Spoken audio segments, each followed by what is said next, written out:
Elara stood at the edge of the collapsed ridge, her pulse finally slowing after the battle with the Sky-Serpent. The air around her crackled with residual energy, her energy, and as the glow faded from her skin, a chill crept back in, reminding her that she was still partly human. She looked at her hands, stunned by their power, and terrified of what she was becoming. The wind screamed through the jagged ruin, carrying with it the smell of burning ozone and crushed stone. But beneath the storm, another scent lingered, ancient, metallic, wrong. And it was moving. She stepped cautiously toward the crater where the serpent had landed, its massive body sprawled like a fallen mountain. The creature wasn't dissolving like the lesser beasts she'd fought before, its flesh stayed intact, cold, unyielding. That meant it wasn't meant to die here. It had a purpose. And she had just interrupted it. Then she heard it, the sharp crack of stone splitting. Her eyes snapped toward the sound. Something was crawling out from under the serpent's corpse. Not another serpent. Not a creature at all. A figure. It pulled itself free, a humanoid shape wrapped in living metallic bands, shifting and reforming around its body like liquid armor. Its face had no mouth, only a smooth reflective mask where her own distorted reflection stared back at her. Twin vertical slits glowed faint gold, almost matching her own energy. It stood upright, tall, calm, as if her explosive battle was nothing more than an inconvenience. "Elara," it said, without speaking. The voice pressed directly into her mind, cold and echoing but unmistakably aware. "You were not meant to awaken here." She felt a tremor of fear, but also anger. "Who are you? What are you?" The being tilted its head with eerie precision. "A remnant. A watcher. A warning." It stepped barefoot across the shattered stones, its weight leaving no imprint. "You have stirred the forge too early. And now the Devourer knows." Her heart clenched. The Devourer. How much time do we have? The remnant looked up at the torn sky. Lightning twisted unnaturally, spiraling toward a single point like something massive pulled at the atmosphere. "Very little. It's already feeding on the rift. And when it breaks through, your world ends." Every instinct screamed at her to run, but something stronger rooted her in place. A whisper inside her, the same voice she heard in the forge, urged her to listen. "Then help me stop it." The remnant paused. Faint cracks flickered across its armor, as if her words strained its very existence. "I cannot fight, but I can guide." It raised a hand, and the serpent's corpse shuddered, ribs folding inward, scales pulling aside to reveal a glowing spherical chamber hidden inside the creature's heart. A vessel. Alive. Ancient. Elara stepped back, stunned. "What is that?" "The Seraph Core," the remnant answered. "A heartstone born from a sun. It chose the serpent as its carrier. Now it must choose a new one." She felt her stomach drop. "No, absolutely not. You're not putting that inside." But it was already happening. The core sensed her. A beam of pure white light shot out, locking onto her chest. Her muscles tensed, her breath vanished. Her feet left the ground as she tried to fight it, but the pull was unstoppable. The remnant lowered its head. "Forgive me. The galaxy demands a champion, and the core has chosen." The world dissolved into white fire. Her bones vibrated like they were being rewritten. She screamed, or thought she did, but no sound reached her ears. She saw flashes, dying stars, broken worlds, a colossal winged shadow devouring entire galaxies. And at the center of it all, an eye opening in the void. The Devourer.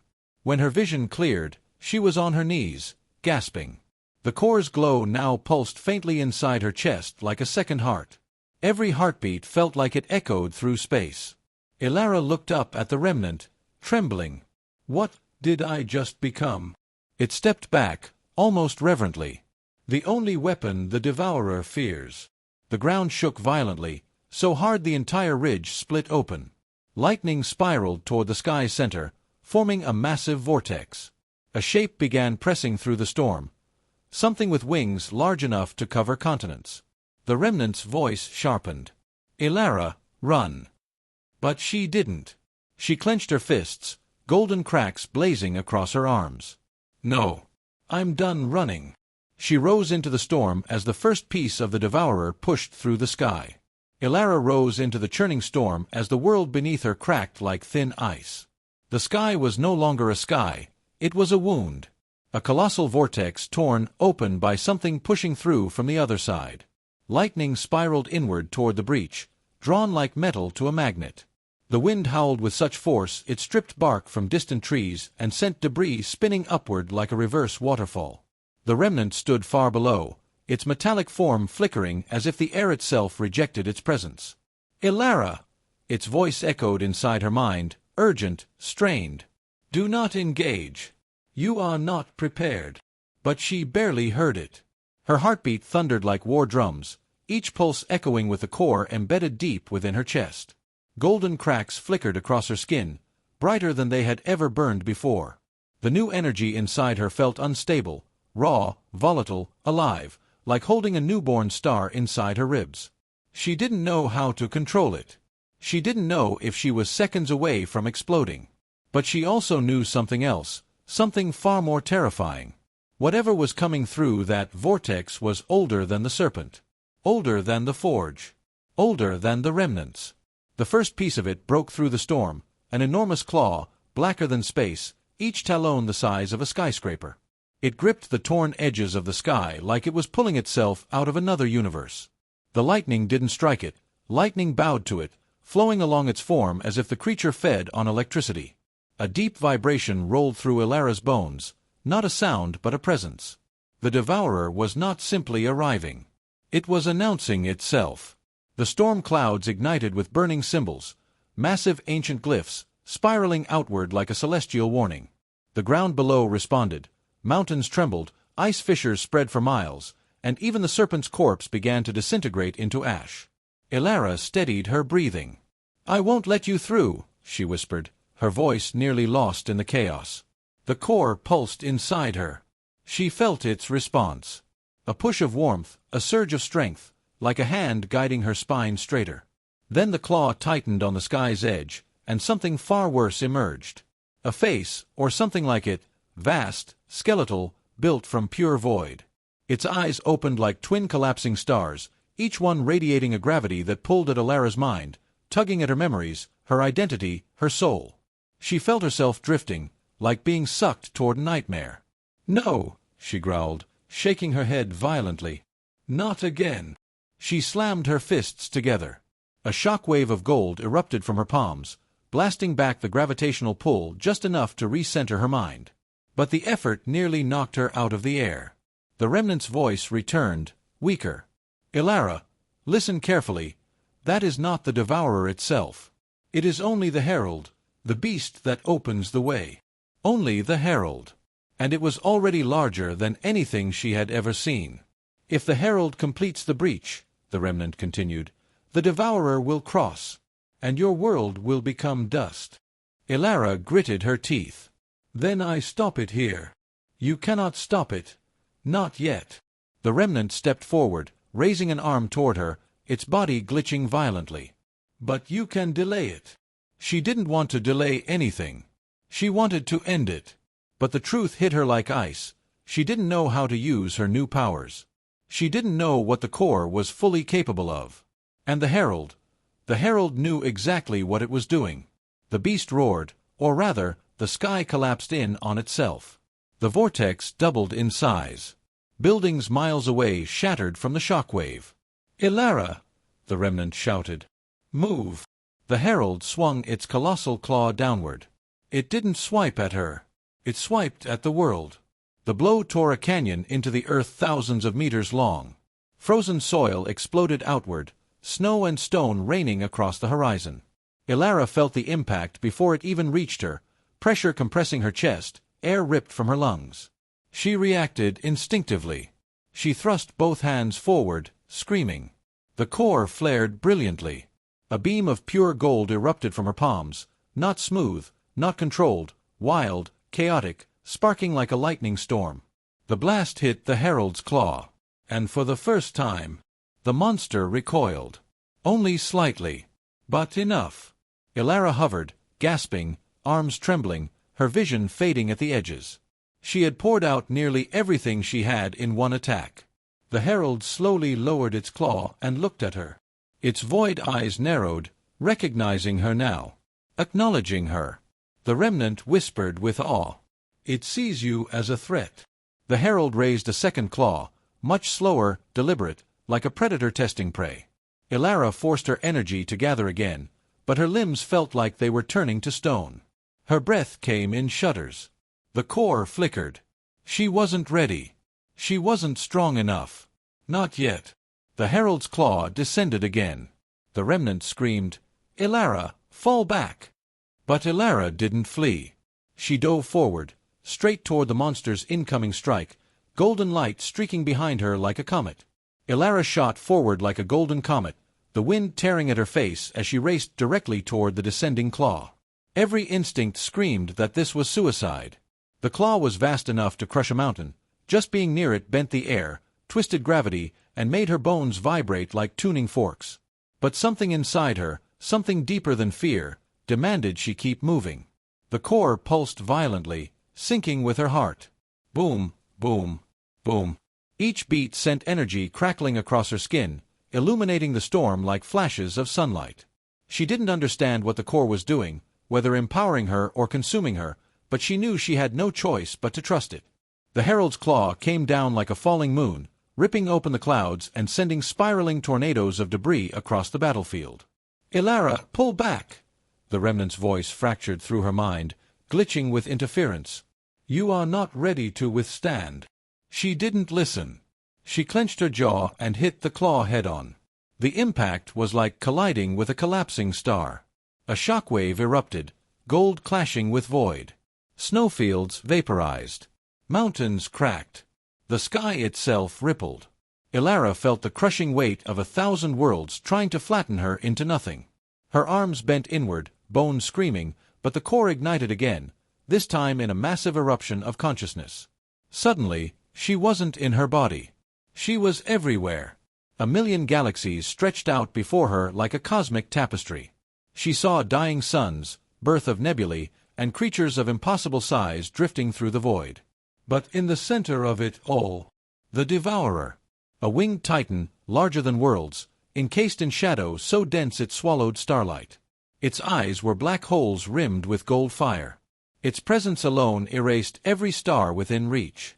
And next to it, tiny, insignificant, was the herald, the creature she was fighting now. As if sensing her, the Devourer turned its unfathomable gaze toward her through the vision. "Elara," it whispered, a sound like collapsing universes, "you cannot hide from me." She gasped and snapped back into her body. The herald's claw still pressed down, unstoppable, relentless, crushing. "No," she growled. "Not this time." She spread her arms and unleashed everything she had left. A blast of pure gold erupted.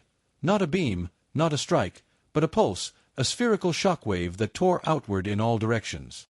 The herald's claw halted, frozen mid-strike. Cracks of light spread across its talons like glowing veins. The monster roared, a sound that bent the air into spirals. The vortex widened. The herald pulled its claw back, shaking off the cracks as if shrugging off pain. It wasn't hurt. It was only surprised. "Elara," the remnant gasped, its voice stabilizing again. "You just did what no Ascendant has done. You forced the herald to recoil." But Elara didn't feel victorious. She felt weak. She fell from the sky, tumbling through the storm as her golden light flickered. She hit the ground hard, rolling through rocks and ice. Pain exploded through her ribs. She tried to stand, but her legs shook uncontrollably. The remnant sprinted to her, its steps leaving no footprints, its metallic form glitching dangerously. "Your body is not ready for core overdrive. You will tear yourself apart." Elara wiped blood from her lip. "Then teach me how to use it." "There's no time," the remnant said, its glowing eye-slits narrowing as the herald loomed above. "The herald has marked you. It will not leave until you are destroyed." "Good," Elara spat, "because I'm not done either." She raised her hands, golden sparks swirling weakly around her fingers, until something suddenly shifted behind her. The ground cracked open, and a pillar of ancient alien machinery rose from the depths, glowing with the same gold energy as the core. The remnant froze. "Impossible!" Elara's heart pounded. "What is that?" "The Forge's memory," the remnant whispered. "A training pillar. It answered your call." Before Elara could process this, the herald reared back, its entire monstrous form rising through the vortex. Its wings spread, 100 miles wide. A cosmic shadow fell over the world. "Elara," the remnant said sharply, grabbing her shoulder, "listen to me carefully. If you step inside the memory pillar, it will open your true abilities. You can learn in minutes what would take years." "And the herald?" she asked. The remnant looked up at the descending titan. "I will stall it." Elara stared, stunned. "You'll die." "I was never alive." There was no time to argue. The herald's massive form began falling toward them like a collapsing mountain. The remnant shoved her toward the pillar. "Elara, run!"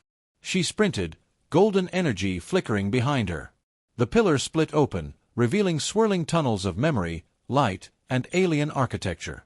She leaped inside just as the herald's claw smashed into the ground where she'd stood. The world erupted in shock waves. The remnant was thrown back, glitching, disintegrating, fading. And Elara fell into the training realm of the Forge. Ready or not.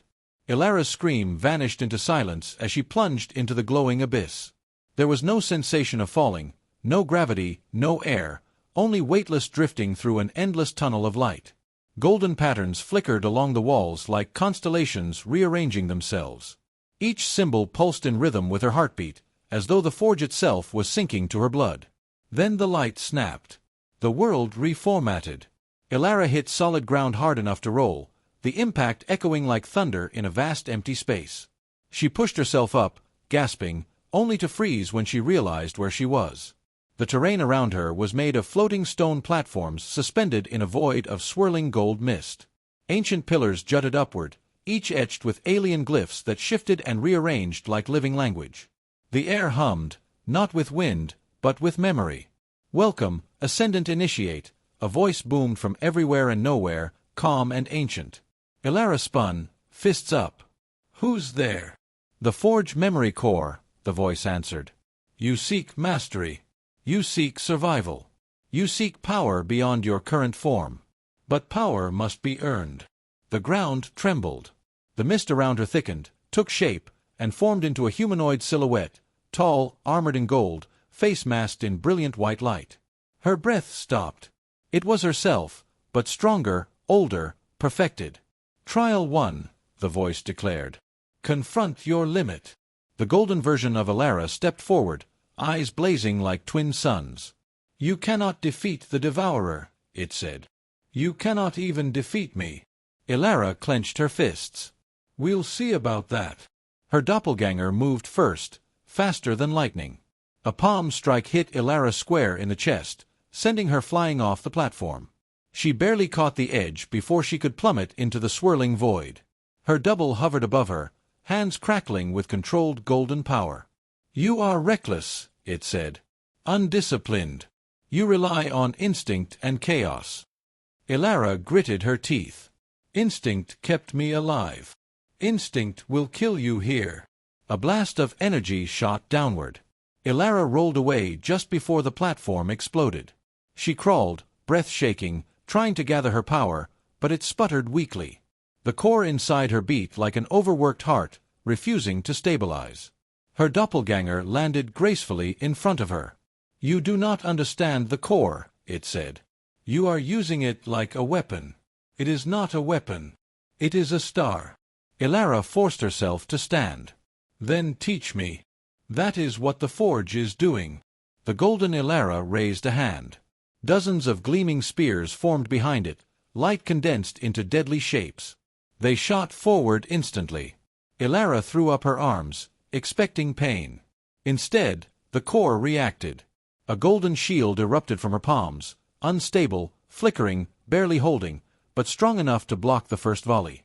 The spears shattered against the barrier, sending ripples of energy across her body. Her double tilted its head. Better. But too slow. The next attack came without warning. The double vanished, reappeared behind her, then above her, then to her right, each time delivering a blow that rattled her bones, slamming her across platforms that cracked under the force. Elara's breath grew ragged. Her knees buckled. Her doppelganger stood untouched, perfect, composed, a blazing reminder of what she wasn't yet capable of being. "This is pointless," Elara hissed. "No," the golden figure replied. "This is necessary." It raised both hands. A massive orb of condensed starfire formed between its palms, 10 times stronger than anything Elara had produced. The heat scorched her skin even from afar. "If you cannot survive this," the Forge declared, "you cannot survive the Devourer." The orb launched. Elara screamed and thrust everything she had forward. The core ignited, wild, unstable, but desperate. A massive explosion of gold surged out, colliding with the starfire midair. The void lit up like a newborn sun.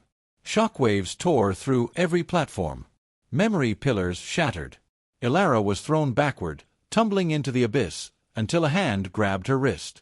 Her double. It pulled her back onto solid ground with surprising gentleness. Elara gasped, confused. "Why save me?" "To see if you learned," the double replied. The figure stepped back. Its light dimmed. Its edges softened. "You survived the limit trial. You are not ready, but you are capable."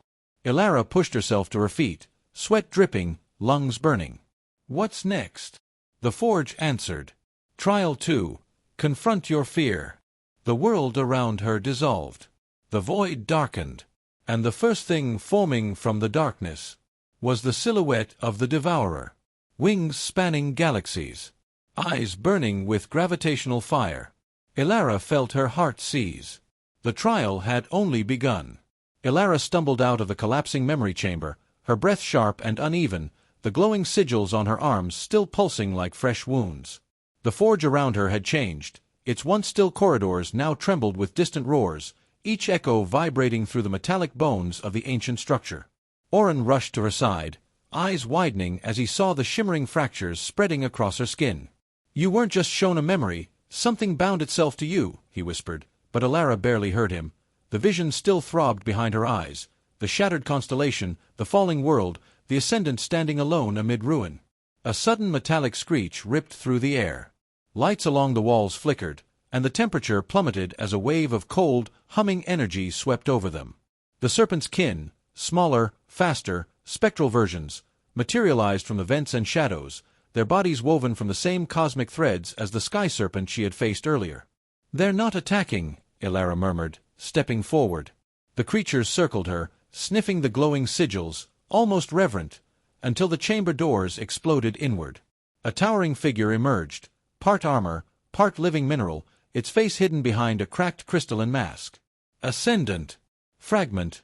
Orin breathed with horror. It raised its arm, and the spectral serpents shrieked in fear. Elara felt something pull inside her chest, a link, a command, a resonance she didn't understand.